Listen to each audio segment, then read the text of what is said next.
Have a good day students. ਅੱਜ ਦੇ ਅਮਲਗਮੇਸ਼ਨ ਦੀ series ਦੇ ਵਿੱਚ ਜੋ ਇੱਕ ਨਵਾਂ ਕਨਸੈਪਟ ਮੈਂ ਤੁਹਾਨੂੰ ਸਾਰਿਆਂ ਦੇ ਨਾਲ ਸ਼ੇਅਰ ਕਰਨਾ ਚਾਹੁੰਦੀ ਹਾਂ ਉਹ ਹੈ ਅਮਲਗਮੇਸ਼ਨ ਇਨ ਦੀ ਨੇਚਰ ਆਫ ਮਰਜਰ। ਠੀਕ ਹੈ, ਮੈਂ ਆਪਣੀ ਪਿਛਲੀ ਵੀਡੀਓ ਦੇ ਵਿੱਚ ਇਸ ਟੌਪਿਕ ਦੇ ਨਾਲ ਜੁੜੀਆਂ ਹੋਈਆਂ ਜਰਨਲ ਐਂਟਰੀਜ਼ ਨੂੰ ਤੁਹਾਡੇ ਸਾਰਿਆਂ ਦੇ ਨਾਲ ਸ਼ੇਅਰ ਕੀਤਾ ਸੀ। ਅੱਜ ਵਾਲੇ ਕੁਐਸਚਨ ਦੇ ਵਿੱਚ ਮੈਂ ਤੁਹਾਨੂੰ ਇਸ ਦਾ ਇੱਕ ਪੂਰਾ ਨੂਮੈਰੀਕਲ ਜਿਹੜਾ ਹੈ ਉਹ ਸੋਲਵ ਕਰਕੇ ਦਿਖਾਊਂਗੀ। ਤੇ ਦੇਖੋ ਬੱਚਿਓ, ਤੁਹਾਡਾ ਜ਼ਿਆਦਾ ਟਾਈਮ ਨਾ ਲੈਂਦੇ ਹੋਏ ਆਪਾਂ ਸਟਾਰਟ ਕਰਦੇ ਹਾਂ। ਅਮਲਗਮੇਸ਼ਨ ਇਨ the nature of merger in the practical problem. ਦੇਖੋ, ਜੋ ਪ੍ਰੈਕਟੀਕਲ ਪ੍ਰੋਬਲਮ ਮੇਰੇ ਕੋਲ ਗਿਵਨ ਹੈ ਉਸ ਦੀ ਸ਼ੁਰੂਆਤ ਹੋ ਰਹੀ ਹੈ ਐਕਸ ਕੰਪਨੀ ਤੋਂ। X company limited is absorbed by Y company limited. ਠੀਕ ਹੈ, ਕਿ ਵਾਈ ਕੰਪਨੀ ਨੇ ਐਕਸ ਕੰਪਨੀ ਨੂੰ ਐਬਜ਼ੋਰਬ ਕਰ ਲਿਆ। ਐਬਜ਼ੋਰਬ ਕਰਨ ਦਾ ਮਤਲਬ ਕਿ ਮਰਜ ਹੋ ਗਈਆਂ ਦੋਨੋਂ ਕੰਪਨੀਜ਼। ਵਾਈ ਕੰਪਨੀ ਇਹਦੇ ਵਿੱਚ ਟਰਾਂਸਫਰੀ ਦੇ ਤੌਰ 'ਤੇ ਕੰਮ ਕਰੇਗੀ ਔਰ ਐਕਸ ਕੰਪਨੀ ਟਰਾਂਸਫਰਰ ਦੇ ਤੌਰ 'ਤੇ। Given below are the balance sheet of the two companies taken after revaluation of their assets on a uniform basis. ਆਪਾਂ ਨੂੰ ਦੋਨਾਂ ਕੰਪਨੀਜ਼ ਦੀਆਂ ਬੈਲੈਂਸ ਸ਼ੀਟ ਜਿਹੜੀਆਂ ਨੇ ਉਹ ਗਿਵਨ ਹੈ। ਬੈਲੈਂਸ ਸ਼ੀਟ ਦੇ ਵਿੱਚ ਸਭ ਤੋਂ ਪਹਿਲਾਂ ਇਕੁਇਟੀ ਐਂਡ ਲਾਇਬਿਲਿਟੀ ਵਾਲੀ ਸਾਈਡ ਤੋਂ share holder fund, authorised capital given ਹੈ ਦੋਨਾਂ ਹੀ ਕੰਪਨੀਜ਼ ਦੇ ਲਈ। ਔਰ ਜਿਵੇਂ ਕਿ ਤੁਸੀਂ ਸਾਰੇ ਹੀ ਜਾਣਦੇ ਹੋ, ਐਥੋਰਾਈਜ਼ਡ ਕੈਪੀਟਲ ਨੂੰ ਸਿਰਫ ਆਪਾਂ ਆਪਣੀਆਂ ਬੁੱਕਸ ਦੇ ਵਿੱਚ ਨੋਟ ਕਰਦੇ ਹਾਂ, ਬਟ ਜਦੋਂ ਅਸੀਂ ਆਪਣੀ ਕੈਲਕੂਲੇਸ਼ਨ ਕਰ ਰਹੇ ਹੁੰਦੇ ਹਾਂ ਉਦੋਂ ਉਸ ਟਾਈਮ 'ਤੇ ਐਥੋਰਾਈਜ਼ਡ ਕੈਪੀਟਲ ਨੂੰ ਕੈਲਕੂਲੇਸ਼ਨ ਦੇ ਵਿੱਚ ਸ਼ਾਮਿਲ ਨਹੀਂ ਕੀਤਾ ਜਾਂਦਾ। ਸਿਰਫ ਇਹਨਾਂ ਨੂੰ ਆਪਣੀਆਂ ਬੁੱਕਸ ਦੇ ਵਿੱਚ ਜਦੋਂ ਤੁਸੀਂ ਰਿਕਾਰਡ ਕਰੋਗੇ ਉਸ ਟਾਈਮ ਨੋਟਿੰਗ ਜ਼ਰੂਰ ਕੀਤੀ ਜਾਏਗੀ। ਔਰ ਪੇਡਅਪ ਕੈਪੀਟਲ ਹੈ 9000 share of 300 ਈਚ 270 ਪੇਡਅਪ। 300 the share value ਹੈ, ਲੇਕਿਨ 300 ਦੇ ਵਿੱਚੋਂ ਸਿਰਫ 270 ਰੁਪਏ ਹੀ ਆਏ ਨੇ। ਠੀਕ ਹੈ, ਸ਼ੇਅਰ ਕੈਪੀਟਲ ਚੈਪਟਰ ਤੁਸੀਂ ਸਾਰਿਆਂ ਨੇ ਆਪਣੀ ਪਿਛਲੇ ਲੋਅਰ ਕਲਾਸ ਦੇ ਵਿੱਚ ਪੜ੍ਹਿਆ ਹੀ ਹੈ ਬਈ, ਜਿਹਦੇ ਵਿੱਚ ਤੁਸੀਂ ਇੱਕ ਸ਼ੇਅਰ ਦੇ ਲਈ ਜੋ 4 ਸਟੇਜਿਸ ਹੁੰਦੀਆਂ ਨੇ, ਸਭ ਤੋਂ ਪਹਿਲਾਂ ਹੁੰਦੀ ਐਪਲੀਕੇਸ਼ਨ, ਅਲੋਟਮੈਂਟ, ਫਿਰ ਫਸਟ ਕਾਲ ਅਤੇ ਫਾਈਨਲ ਕਾਲ। ਇਹ ਉਸੇ ਦਾ ਹੀ ਕੇਸ ਹੈ ਕਿ ਸ਼ਾਇਦ ਇਹਨਾਂ ਦੇ ਸ਼ੇਅਰ ਹੋਲਡਰਸ ਨੇ ਫਾਈਨਲ ਕਾਲ ਜਾਂ ਫਸਟ ਕਾਲ ਦੀ ਪੇਮੈਂਟ ਨਹੀਂ ਕੀਤੀ ਹੈ, ਤਾਂ ਕਰਕੇ ਪੇਡਅਪ ਮਨੀ 270 ਹੈ 300 ਦੇ ਵਿੱਚੋਂ। ਐਂਡ ਦੂਸਰੀ ਕੰਪਨੀ ਦੇ ਲਈ ਵੀ ਸੇਮ ਹੈ, 40,000 shares of 180 each rupees 150 paid up. Reserve and surplus ਵੀ ਸਾਨੂੰ ਦੋਨਾਂ ਕੰਪਨੀਜ਼ ਦੇ ਗਿਵਨ ਨੇ। ਕਰੰਟ ਲਾਇਬਿਲਿਟੀਜ਼ ਦੇ ਵਿੱਚ ਇੱਕੋ ਹੀ ਚੀਜ਼ ਗਿਵਨ ਹੈ, ਕ੍ਰੈਡੀਟਰਸ। ਫਿਰ ਦੂਸਰੀ ਸਾਈਡ ਐਸਿਡ, ਜਿਹਦੇ ਵਿੱਚ ਕਿ non current and current acid ਦੋਵਾਂ ਦੇ ਇਕੱਠੇ ਨਾਮ ਲਿਖੇ ਹੋਏ ਨੇ। ਸੰਡਰੀ ਐਸਿਡਸ ਜਿਹੜੇ ਨੇ ਨੋਨ ਕਰੰਟ ਹੁੰਦੇ ਨੇ, ਕੈਸ਼ ਇਨ ਹੈਂਡ ਕਰੰਟ ਐਸਿਡ ਦੀ ਕੈਟਾਗਰੀ ਦੇ ਵਿੱਚ ਹੁੰਦੇ ਨੇ, ਤੁਸੀਂ ਸਾਰੇ ਜਾਣਦੇ ਹੀ ਹੋ। ਔਰ ਨੀਚੇ ਕੁਝ ਐਡਜਸਟਮੈਂਟ ਕਰਨ ਨੂੰ ਕਿਹਾ ਗਿਆ ਹੈ। The holders of every 3 shares in X company. ਠੀਕ ਹੈ, ਐਕਸ ਕੰਪਨੀ ਖੁਦ ਨੂੰ ਦੂਸਰੀ ਕੰਪਨੀ ਦੇ ਹੱਥਾਂ ਦੇ ਵਿੱਚ ਸੌਂਪ ਰਹੀ ਹੈ, ਤਾਂ ਕੀ ਲਿਖਿਆ ਗਿਆ ਕਿ ਐਕਸ ਕੰਪਨੀ ਦੇ ਜਿੰਨੇ ਸ਼ੇਅਰ ਹੋਲਡਰ ਨੇ ਉਹਨਾਂ ਦੇ ਕੋਲ ਜਿਹੜੇ ਐਵਰੀ 3 ਸ਼ੇਅਰਸ, ਹਰ ਇੱਕ ਸ਼ੇਅਰ ਹੋਲਡਰ ਦੇ ਕੋਲ 3 ਸ਼ੇਅਰ ਨੇ, ਵਰ to receive 5 share in the Y company limited. ਕਿ ਜਿਹੜੇ ਹੁਣ ਐਕਸ ਕੰਪਨੀ ਦੇ ਸ਼ੇਅਰ ਹੋਲਡਰਸ ਨੇ, ਕਿਉਂਕਿ ਜਦੋਂ ਕੰਪਨੀ ਬੰਦ ਹੋ ਰਹੀ ਹੈ, ਕੰਪਨੀ ਆਪਣੇ ਆਪ ਨੂੰ ਕਿਸੇ ਦੂਜੀ ਕੰਪਨੀ 'ਚ ਮਰਜ ਕਰ ਰਹੀ ਹੈ, ਤਾਂ ਐਕਸ ਕੰਪਨੀ ਦੇ ਸ਼ੇਅਰ ਹੋਲਡਰ ਇਸ ਗੱਲ ਦੇ ਲਈ ਆਵਾਜ਼ ਉਠਾਉਣਗੇ ਨਾ ਕਿ ਸਾਨੂੰ ਵੀ ਤਾਂ ਇਸ ਦਾ ਬਣਦਾ ਰੁਪਇਆ ਦਿੱਤਾ ਜਾਏ। ਅਸੀਂ ਇਸ ਕੰਪਨੀ 'ਚ ਪੈਸਾ ਲਗਾਇਆ ਅਤੇ ਹੁਣ ਅਸੀਂ ਆਪਣੇ ਪੈਸੇ ਨੂੰ ਡੁੱਬਣਾ ਥੋੜ੍ਹੀ ਹੈ। ਤਾਂ ਉਸ ਟਾਈਮ 'ਤੇ ਐਕਸ ਕੰਪਨੀ ਦੇ ਸ਼ੇਅਰ ਹੋਲਡਰ ਨੂੰ ਇਸ ਗੱਲ ਨਾਲ ਸੈਟਿਸਫਾਈਡ ਕੀਤਾ ਗਿਆ ਕਿ ਜਿਨ੍ਹਾਂ ਦੇ ਕੋਲ 3 ਸ਼ੇਅਰ ਨੇ ਉਹਨਾਂ ਨੂੰ ਹੁਣ ਨਵੀਂ ਕੰਪਨੀ ਦੇ ਵਿੱਚ 5 ਸ਼ੇਅਰ ਮਿਲ ਜਾਣਗੇ। ਠੀਕ ਹੈ, ਕਿ ਐਕਸ ਕੰਪਨੀ ਦੇ 3 ਸ਼ੇਅਰ ਹੋਲਡਰ ਨੂੰ, 3 ਸ਼ੇਅਰਸ ਵਾਲੇ ਸ਼ੇਅਰ ਹੋਲਡਰਸ ਨੂੰ ਨਵੀਂ ਕੰਪਨੀ ਦੇ ਵਿੱਚ 5 ਨਵੇਂ ਸ਼ੇਅਰ ਜਿਹੜੇ ਨੇ ਇਕੁਇਟੀ ਸ਼ੇਅਰ ਨੇ ਇਸ਼ੂ ਹੋਣਗੇ। Plus as much cash as is necessary to adjust the rights of shareholder of both the companies in accordance with the intrinsic value of the share as per respective balance sheet। ਤਾਂ ਤੁਸੀਂ ਇੱਕ ਤਾਂ equity share ਦੇਣੇ ਨੇ X company ਦੇ share holders ਨੂੰ, ਅਤੇ ਨਾਲ ਦੇ ਨਾਲ ਜਿੰਨਾ ਜ਼ਰੂਰੀ ਹੋ ਸਕੇ ਕੈਸ਼ ਵੀ ਪ੍ਰੋਵਾਈਡ ਕਰਨਾ ਹੈ, ਜਿਹੜਾ ਕਿ ਦੋਨਾਂ ਕੰਪਨੀਜ਼ ਦੇ ਸ਼ੇਅਰ ਵੈਲਿਊਜ਼ ਦੇ ਵਿੱਚ ਡਿਫਰੈਂਸ ਦੇ ਤੌਰ 'ਤੇ ਸ਼ੋ ਹੋਏਗਾ ਪੈਸਾ, ਉਹਨਾਂ ਅਮਾਊਂਟ ਤੁਸੀਂ ਐਜ਼ ਆ ਕੈਸ਼ ਉਹਨਾਂ ਸ਼ੇਅਰ ਹੋਲਡਰਸ ਨੂੰ ਪੇ ਕਰਨਾ ਹੈ।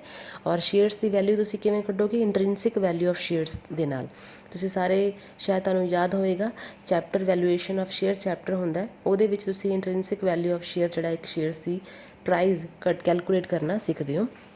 ਪਾਸ ਦੀ entries in the books of Y company, ਮਤਲਬ ਕਿ ਟਰਾਂਸਫਰੀ ਕੰਪਨੀ ਦੀਆਂ ਬੁੱਕਸ ਦੇ ਵਿੱਚ ਅਸੀਂ ਐਂਟਰੀਜ਼ ਨੋਟ ਕਰਨੀਆਂ ਨੇ, assuming it an amalgamation in the nature of merger and prepare the balance sheet giving effect to about the scheme of the amalgamation. ਚਲੋ ਠੀਕ ਹੈ ਬੱਚਿਓ, ਦੇਖੋ ਸੋਲਿਊਸ਼ਨ। ਸਭ ਤੋਂ ਪਹਿਲਾਂ ਅਸੀਂ ਕੈਲਕੂਲੇਸ਼ਨ ਕਰਾਂਗੇ ਪਰਚੇਜ਼ ਕੰਸੀਡਰੇਸ਼ਨ ਦੇ ਲਈ, ਕਿਉਂਕਿ ਜਿਵੇਂ ਐਕਸ ਕੰਪਨੀ ਹੁਣ ਬੰਦ ਹੋ ਰਹੀ ਹੈ ਔਰ ਐਕਸ ਕੰਪਨੀ ਦੇ ਸ਼ੇਅਰ ਹੋਲਡਰਸ ਨੂੰ ਸੈਟਿਸਫਾਈਡ ਕਰਨ ਦੇ ਲਈ ਕੁਛ ਨਾ ਕੁਛ ਤਾਂ ਉਹਨਾਂ ਨੂੰ ਪੇ ਕਰਨਾ ਪਏਗਾ ਵਾਈ ਕੰਪਨੀ ਵੱਲੋਂ। ਤਾਂ ਹੁਣ ਵਾਈ ਕੰਪਨੀ ਪਰਚੇਜ਼ ਕੰਸੀਡਰੇਸ਼ਨ ਕਿਸ ਤਰ੍ਹਾਂ ਰੈਡੀ ਕਰੇਗੀ, ਉਸ ਦੀ ਕੈਲਕੂਲੇਸ਼ਨ ਹੈ।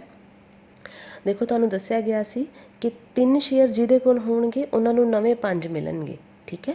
ਤਾਂ ਦੇਖੋ ਕੈਲਕੂਲੇਸ਼ਨ ਦੇ ਵਿੱਚ ਐਕਸ ਕੰਪਨੀ ਜਿਨ੍ਹਾਂ ਦੇ ਕੋਲ 3 ਸ਼ੇਅਰਸ ਨੇ, ਵਾਈ ਕੰਪਨੀ ਦੇ ਵਿੱਚ ਉਹਨਾਂ ਨੂੰ 5 ਸ਼ੇਅਰ ਮਿਲ ਜਾਣਗੇ। ਔਰ ਐਕਸ ਕੰਪਨੀ ਦੇ total shares, number of shares ਕਿੰਨੇ ਸੀਗੇ? 9,000 ਸ਼ੇਅਰਸ, ਠੀਕ।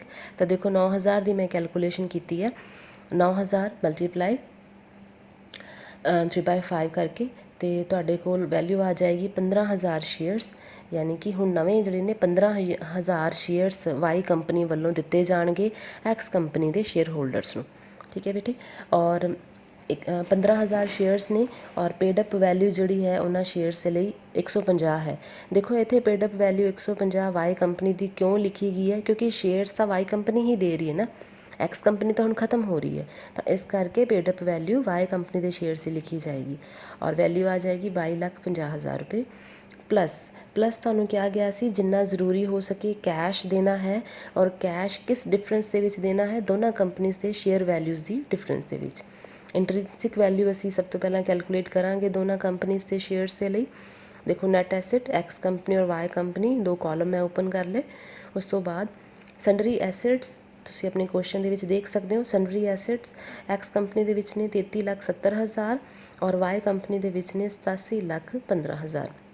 ਕੈਸ਼ ਇਨ ਹੈਂਡ ਅਸੀਂ ਉਹਦੇ 'ਚ ਐਡ ਕਰ ਦਿਆਂਗੇ ਜੋ ਕਿ 7,000 ਔਰ 55,000 ਬਣਦੀ ਹੈ। ਦੋਨਾਂ ਕੰਪਨੀਜ਼ ਦਾ ਟੋਟਲ ਦੇਖਿਆ ਔਰ ਉਸ ਟੋਟਲ ਦੇ ਵਿੱਚੋਂ ਤੁਸੀਂ ਕ੍ਰੈਡੀਟਰਸ ਜਿਹੜੇ ਕਿ ਕਰੰਟ ਲਾਇਬਿਲਿਟੀਜ਼ ਨੂੰ ਲੈਸ ਕਰਨਾ ਹੁੰਦਾ ਹੈ। ਇਸ ਕੁਐਸਚਨ ਦੇ ਵਿੱਚ ਸਿਰਫ ਕ੍ਰੈਡੀਟਰਸ ਹੈ ਤਾਂ ਸਿਰਫ ਅਸੀਂ ਉਹਨਾਂ ਨੂੰ ਲੈਸ ਕਰ ਰਹੇ ਹਾਂ।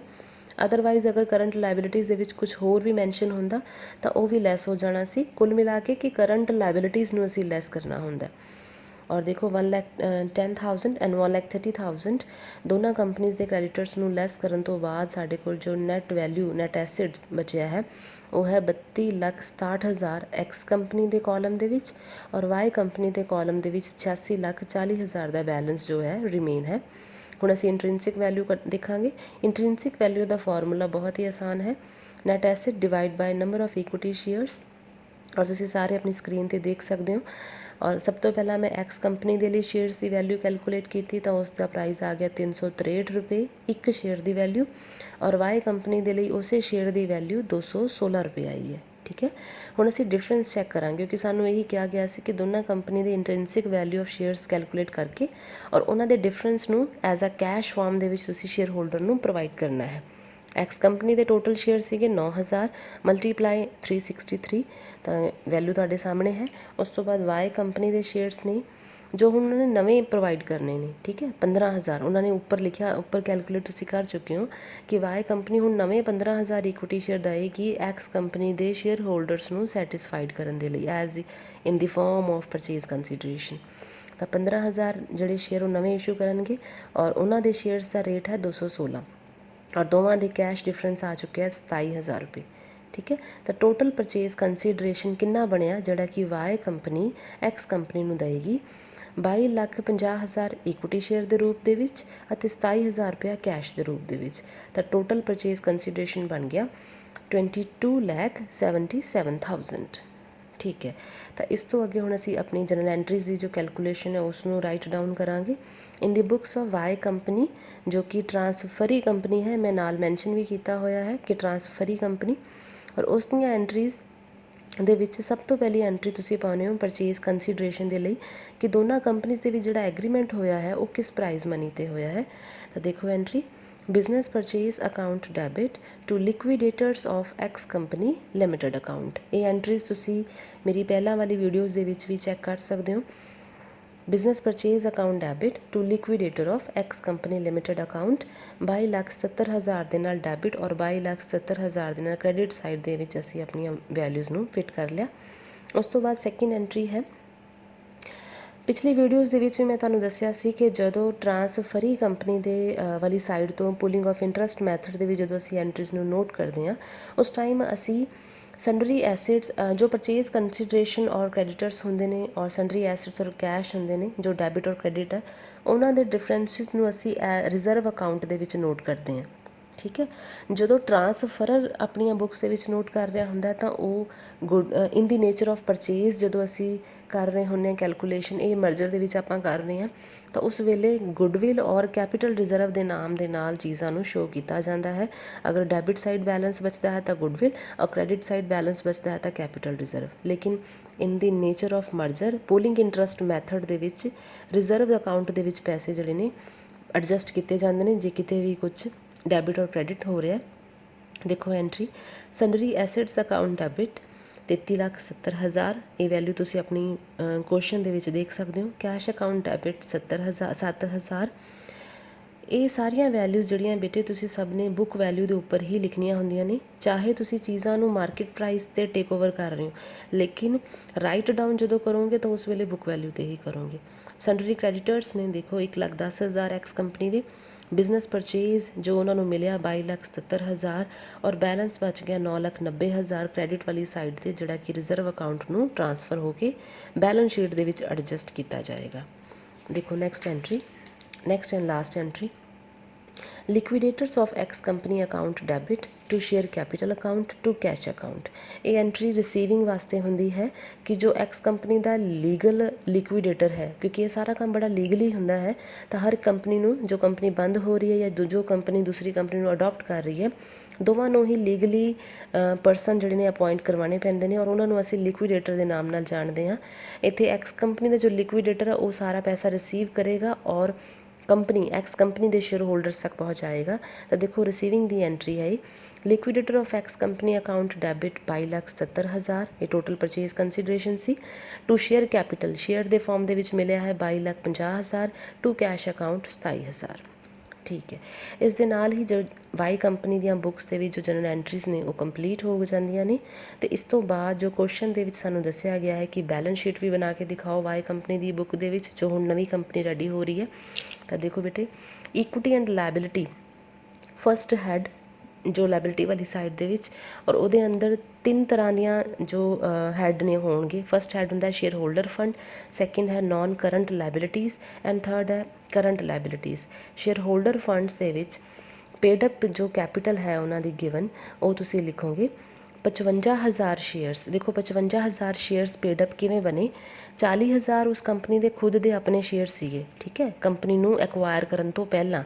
15,000 ਉਹਨਾਂ ਨੇ ਹੋਰ ਨਵੇਂ ਇਸ਼ੂ ਕਰਨ ਲਈ ਰਾਜ਼ੀ ਹੋਏ ਵੀ ਅਸੀਂ ਜੋ ਨਵੀਂ ਕੰਪਨੀ ਅਡੋਪਟ ਕਰ ਰਹੇ ਹਾਂ ਐਕਸ ਕੰਪਨੀ, ਉਹਨਾਂ ਦੇ ਸ਼ੇਅਰ ਹੋਲਡਰਸ ਨੂੰ ਅਸੀਂ ਨਵੇਂ 15,000 ਦੇ ਜਿਹੜੇ ਸ਼ੇਅਰਸ ਨੇ ਉਹ ਪ੍ਰੋਵਾਈਡ ਕਰਾਂਗੇ।